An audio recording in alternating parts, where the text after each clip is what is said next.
Hi, it's O.T. Carlson here. Flicker Alley is something of an underrated boutique label when it comes to home video discs. And a few years later, they gave us this disc of A Trip to the Moon. This, of course, being the famed 1902 short film by French filmmaker Georges Méliès. Hope I'm pronouncing that name right. And this movie, of course, is one of the most famous of its time, which has stood the test of time well over 100 years later due to its romanticized fantasy look at science fiction. In many ways, you might even consider this the first science fiction movie. The short film, of course, revolves around a group of astronomers who have a space capsule built and propelled into outer space. Once it strikes the face of the man in the moon, of course, the astronauts go down to explore, but they quickly encounter a lot of unexpected threats, including celestial beings that want them out and try to ward them out with bad weather, and a race called the Selenites that actually live in the moon and begin wreaking havoc on their visitors. Will they get away safely back to Earth? You've got to love A Trip to the Moon. I mean, the concept is pretty simple, but it's also a lot of fun.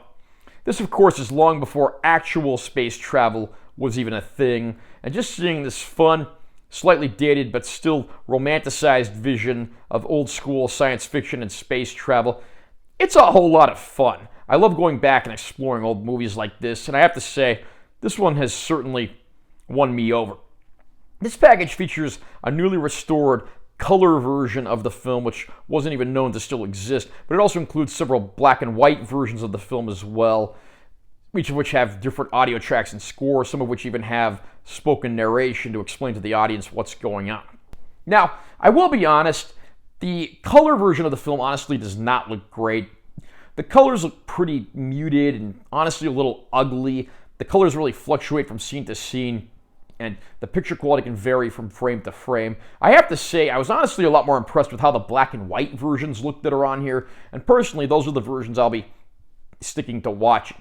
As some bonus features, we get like an hour-long documentary on Georges Méliès. We also get a few of his other astronomy-based short films, so it's certainly not a bare-bones package. Flicker Alley really did a good job on this release, and if you're a fan of old-school film or a scholar of cinema's early days, this release from Flicker Alley absolutely comes recommended. How about you? What do you think of A Trip to the Moon? Do you think this is one of the greatest old silent films from the early days of cinema? Comment down below and let me know what you think. Also, remember to subscribe to this channel for more content. I'm always posting new videos, and make sure you give this one a like if you find it helpful. I'm T.O.T. Carlson. I'll see you next time.